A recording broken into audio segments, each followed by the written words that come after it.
morning, guys. It's me, Sandra, TTC 45. I am coming to you with another TTC update. Just wanted to let you guys know that I am on my way to the RE for my second visit. Today is going to be my hysterosalpingogram. I'm not quite sure why he chose the salpingogram over a water sono, but maybe he knows best. I don't know. But the purpose of the hysterosalpingogram, even though I'm not going through an IVF, is to see if he can find anything abnormal about the uterine walls. As you guys know, I was diagnosed with PSN, and basically the cure to PSN usually is a DNC. But because I am going for a transfer, he's thinking that a DNC is really not necessary, that we can just target the area that the PSN is located instead of just scraping out the whole uterus and compromising the transfer. And I don't want to compromise the transfer. Hopefully, like the last transfer I had, it works on the first try. But again, none of my M babies are PGS tested, and just because they came from a younger donor does not necessarily mean that they are normal or they will stick.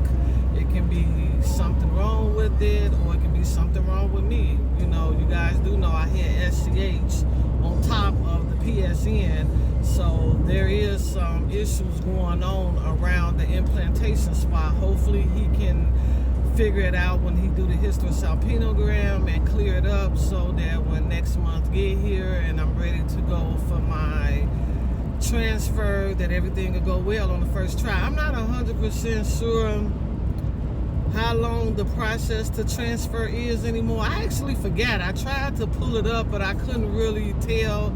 I'm not sure if it's 2 weeks or 3 weeks from the time you start your cycle. If I recall, they have you to come in, I believe, the next day after your cycle, within the first 3 days of your cycle, just to do a baseline ultrasound. And I believe they have you to start the S-trace then, and then they have you to come back once a week after your uterine lining gets to a certain thickness. And if I recall, that took me about a week and a half for my uterine lining to get to a certain thickness. After your uterine lining gets to a certain thickness, then they go ahead and schedule your transfer date and put you on progesterone. And I think I only took the progesterone maybe 3 or 4 days before transfer, if I recall. So I'm thinking it's a 2-week process, but I don't even remember. So it's no guarantee that I'm going to have the transfer in the month of October. The transfer can possibly move out to the month of December, depending on when my cycle comes. So I don't know. At least I know that it's coming, as long as everything goes well with the SHG today. Another thing I wanted to tell you guys that I didn't get a chance to tell you in the last couple of videos, which I'm going to pretty much give you the short version of this. I'm not going to give you the long version of this. I'm going to give you the short version of this. So, me and my OBGYN had a disagreement, and because of that disagreement, I will be looking for another OBGYN, and I'm going to tell you why. So I had, when I found out from my OBGYN that I had PSN, he explained to me what the process was going to be, and that he needed to do a DNC surgery. He wanted me to call his office the next day to schedule my pre-op appointment, and I did exactly what he asked me to do. I called the office the next day. I scheduled my pre-op appointment, and well, at least I tried to schedule my pre-op appointment, but unfortunately the person that answered the phone had no information about me having a surgery, because the doctor had not informed them. So she decided to just send the message back to his nurse and just had the nurse to give me a call. Well, the day went past and I never did hear back from the nurse. So I decided I'm gonna call the nurse back to find out what was taking so long. And the next person that answered the phone told me, well, the nurse hadn't called me back because she was waiting to hear back from the doctor. And so at that moment, I'm thinking, okay, fine. If she haven't heard back from the doctor, then I can talk to her and give her some possible surgery dates that she can kind of bring up to the doctor to see if it'll be okay with him. So I asked the person to answer the phone, can she still have the nurse to call me, even though she had not talked to the doctor yet? And the nurse was like, well, she'll give you a call after she speaks to the doctor. I said, I understand that, but I really would like to speak to her before she speaks to the doctor. She's like, ma'am, she's going to call you after she talked to the doctor. And I didn't understand what was the big deal with her letting me speak to the nurse before she talked to the doctor. I said, can I just speak to her before she talked to the doctor? She was like, okay, I'll send another message back, but what is it that you want to speak to her about? And I said, you know what, I'd rather just talk to her about it. She was like, well, I need to know what you're calling for. And I said, well, I don't understand why I have to tell you why I need to speak to the nurse. Why can't you just tell the nurse that I want to talk to her? And I must have went back and forth with this woman a good 5 minutes, you know, just trying to get her to send a message to the nurse to have the nurse to call me back. So eventually she sent the message back, and then she gonna tell me, I'm telling you, it make it so much more easier if you just let us know what you are calling for. And I was refusing to let her know what I was calling for because I felt like it was none of her business what I was calling her for. So the nurse called me back maybe 30 minutes later.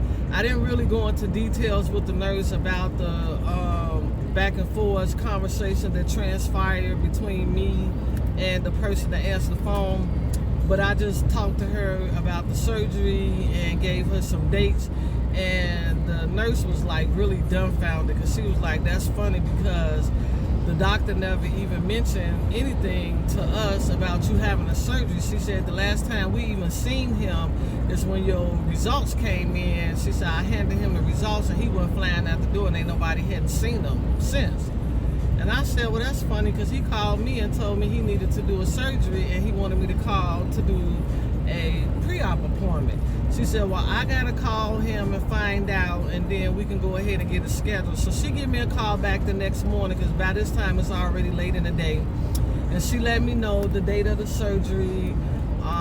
Also told me that it would also depend on the surgery department if that date was available, and that the next call I would get would be from the surgery department. After she mentioned that to me, she was like, oh, he also wanted to tell me that he don't appreciate the way you are talking to the front desk ladies when you are calling in. And I thought to myself, wait, huh? You know, first of all, you being my doctor, I would have thought that you would have come to me first and asked me what happened over the phone so I can let you know what happened, instead of automatically assuming that I was the rude one and listening to what the front desk person told you and then yell at me about it. That really ticked me off.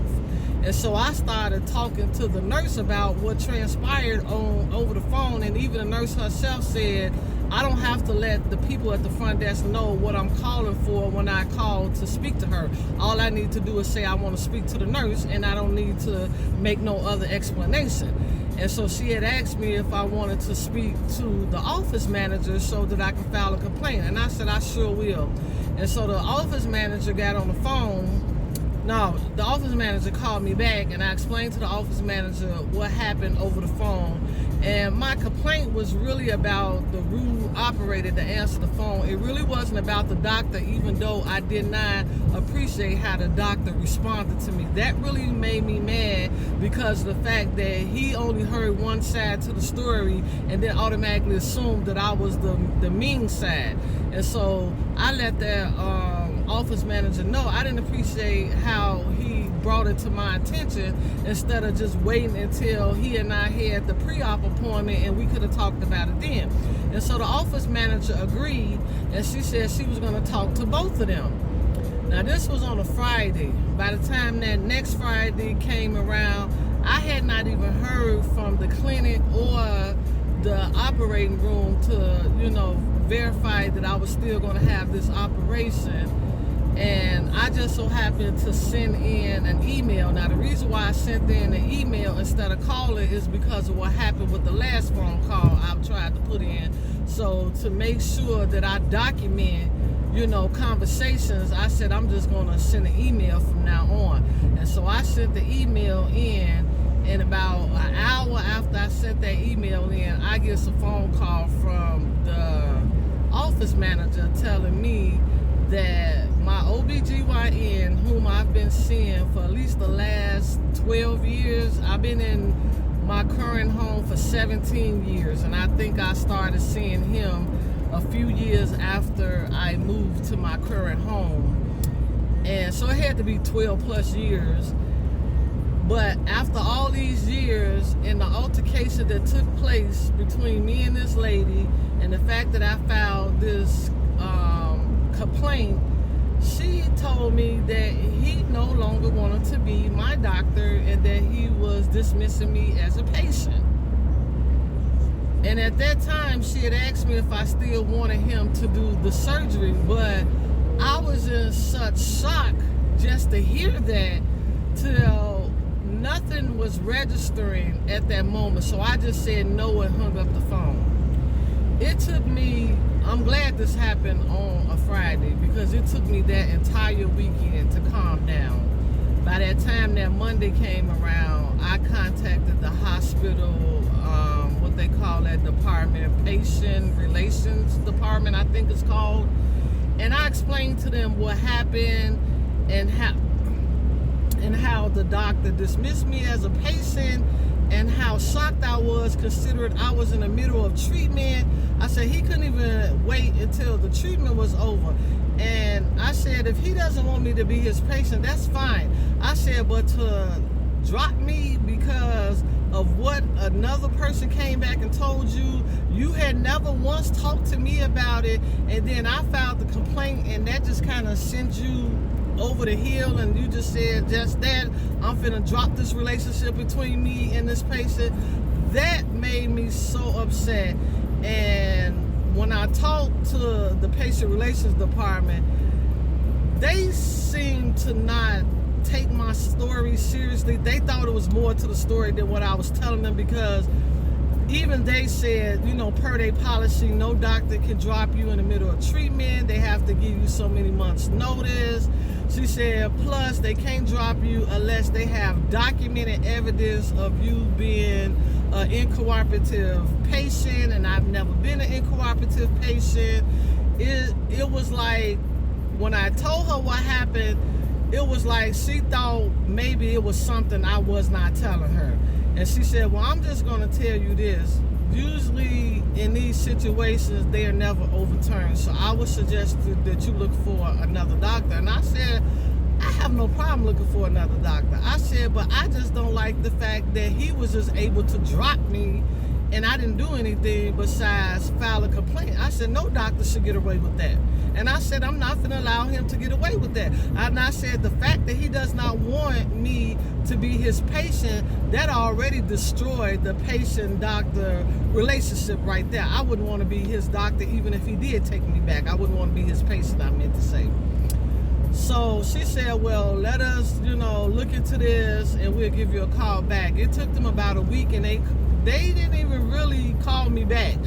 What happened was I ended up getting a phone call from the office manager again at the clinic, and the office manager, of course, the decision got reversed, because I guess the patient relations department realized what I explained to them was in fact the truth. I did not leave anything out. They thought it was, and I guess they must have told him, you cannot just drop a patient because of that.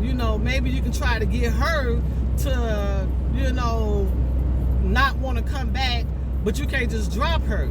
And I think that's what they was trying to do. They was trying to get me to say, no, I don't want to come back, so that they wouldn't have to deal with me no more after then.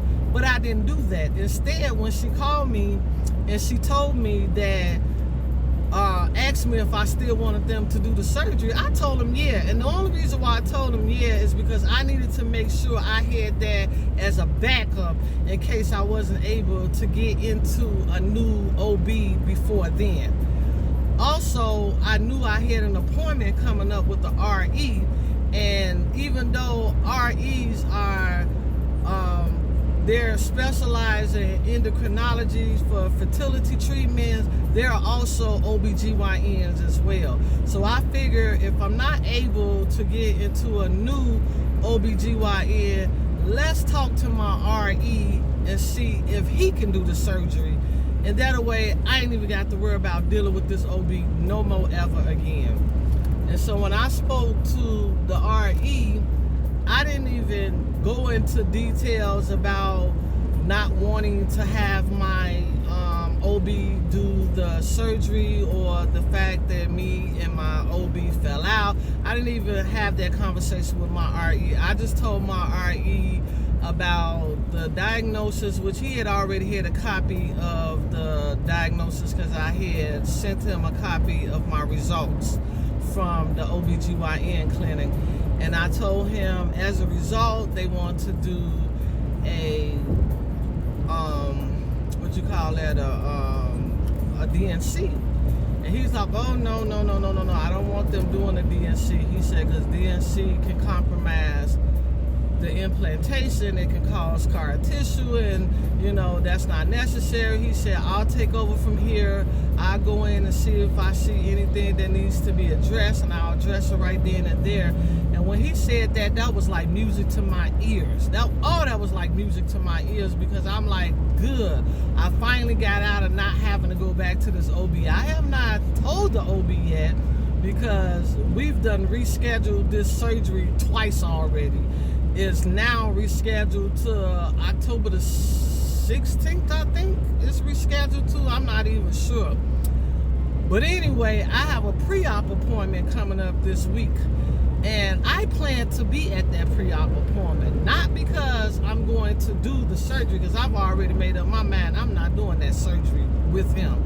But I've decided I'm going to do the pre-op appointment so that I can get a chance to have that conversation with him that I was never able to have, and that's to let him know about the conversation I had with the front desk clerk, the fact that he took it the wrong way, and after 10 plus years of being his patient, he would just drop me all over misunderstanding and miscommunication. I want to tell him this face to face. I don't want to write him no letter. I don't want to send him no card. I don't want to do anything. I do want to thank him for the 10 plus years that he took care of me, you know, deliver my baby, everything. I do want to make sure that is all verbally, you know, sent to him. And that's the only reason why I'm keeping this pre-op appointment. Sometime next week, I plan to call the office, speak to his nurse, and let his nurse know that I would not be doing the surgery, so he can go ahead and counsel me. He probably ain't gonna like that part, but oh well, I'm done. Like I said, the relationship ended when he decided to drop me as a patient, and now shall I become pregnant, I will be searching for a new OBGYN. I prefer a female OBGYN because they're more understandable than men, and I'm just going to go forward from there. So that was something I never got a chance to tell you guys about, but whew, I'm glad I got that off my chest. So anyway, ladies, I'm almost at my appointment. I'm going to see if I can video a little when I get in there, and then I'm going to video when I get out to let you know how it went, so you guys will know what the end results was, whether or not I had to go for a hysteroscopic, or if he was just able to leave the uterus as is. Okay, lady? Sticky baby dust to you ladies. Bye. Your HSG today. Okay. We're going to be back this way. Is that my old friend? It is. Welcome. Hi, Dr. Conde. Welcome. If it was not for COVID, I would come and give you a big hug. A big old hug. Okay. We're going to be in this room here. Oh, that thing's got turned around quickly. I know. Any allergies to anything? Sulfur. Okay. We are not using that today. And then only thing I recommend today, no intercourse, no tampons, just because we're replacing that catheter with a dye. So for the next 24 hours, basically nothing vaginally. Okay. Any questions in regards to the procedure? No, I've had this. Okay. All right, I'm going to have you date, sign, and print here.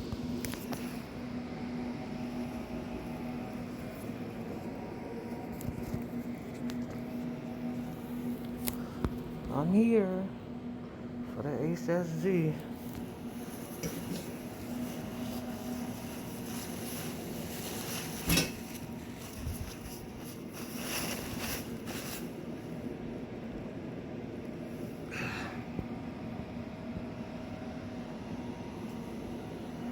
Some big old stirrups.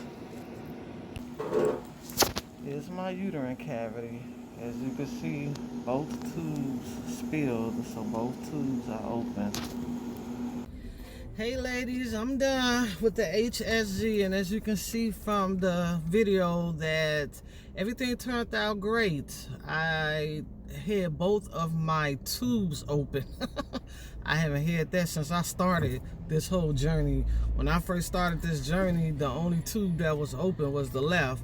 Now both of them is open and both of them is spilling. I took a picture of that, and I also did a video so that you can see that both were open and spilling. So if I was in my younger years, this would probably be the perfect time to be conceiving on my own, but unfortunately I can't go back in time.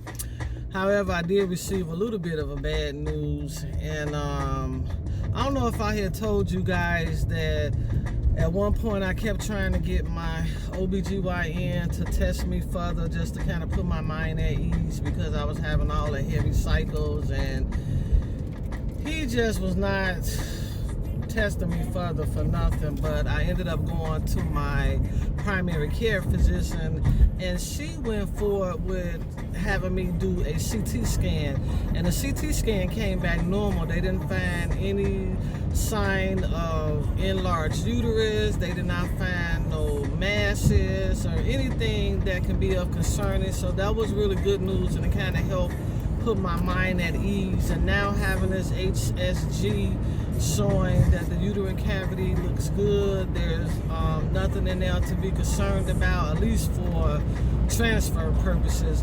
I was asking him, however, how was he going to clear up the PSN, and he basically, didn't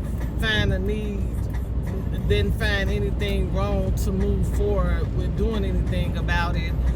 I said, so are you assuring me that I won't develop GTD? He was like, was your pregnancy test negative? I said, yes. He said, well, you ain't gonna have GTD. I said, okay, I'm just making sure. So he definitely know what GTD is, because that's the first thing he asked me was, did I take a pregnancy test? And I did take a pregnancy test, and it was negative. That was another thing to put my mind at ease, is the fact that I had a negative pregnancy test. And most women that have GTD, their pregnancy tests are not negative at all. They actually have higher HCG than a pregnant woman. That's just how that disease works. Anyway, the bad news was, at first I was not going to tell my OBGYN when I go in this week about canceling my surgery, but it looks like I might have to talk to him after all, because after they did the HCG, excuse me, they remembered the fact that I had an abnormal pap smear, which I told them about this at the very beginning. And they still need a medical clearance from my OBGYN to move forward with the transfer with having a abnormal pap smear. Now, the last time I talked to the OBGYN about giving me a medical clearance, he didn't feel comfortable giving me a medical clearance unless I went through with the DNC surgery and did the hysteroscopic and had them to check and make sure nothing else is wrong. So he didn't feel comfortable giving me that medical clearance. So the nurse said she was going to send him a copy of the HSG results and let him know that everything looks good on the uterus, hoping that maybe he would reconsider giving me the clearance without having to go through the surgery. I'm not quite sure how that's gonna plan out. You know, again, right now, me and my OBGYN is not on good terms. We just wanted to get this whole surgery thing out of the way so that he can move forward and I can move forward. So whether or not he's going to be comfortable giving me the okay to move forward with the transfer without having the surgery, I really don't know. I mean, I'm going to go in there nicely soft-spoken, be honest with him, let him know what the RE plans are. Hopefully by that time he will have had a copy of my results, because she said she was going to send it to him today. My appointment with him is not until Friday, and today is just Tuesday. So hopefully he will have a second heart and decide, okay, good, she had the HSG, it was normal, we don't need to go through with the surgery. So this is what I'm hoping. Whether that's going to happen, I don't know, because again, we're not on good terms. I don't know how this is going to work out. Good thing I've remained cordial with him since all of this have taken place, because I didn't want things to get no worse than what it had already gotten. So that's where I stand at this point, is getting that clearance from him, as well as I have to get a insurance clearance. Now, I did have a financial clearance that states that it was okay to proceed with treatments, but anytime they do something in particular, like an IVF or IUI or frozen embryo transfer, you have to get another clearance just for that particular procedure. So they have to submit a financial request to my insurance to get a financial clearance for that particular procedure. So the financial clearance that I got last month was just the financial clearance saying that it's okay for me to have treatments, this is what my limitations are, this is what I can use towards whatever. That's all that was. Now I got to have a financial clearance to say it's okay to have a transfer. So the next step is to contact them on day 1 of my cycle. I guess at that point they will schedule a telephone, I think she said a telephone nurse consult to tell me how to take the medications, and we go from there. So, you know, it is what it is, but I'm just glad that everything looks great. I don't have to worry about nothing, and I guess everything will boil down to what my OB have to say when I see him on Friday. So I would definitely keep you ladies updated and let you know how that went, so that you would know if there will be a baby on board either next month or the month after. So sticky baby does to you ladies, and again, I'm still praying for you ladies out there and still watching your journeys and following your journeys, and we all in this together. And those who are not pregnant now but is soon to be pregnant, we all going to be having our 2021 babies together. So I talk to you ladies later. Bye.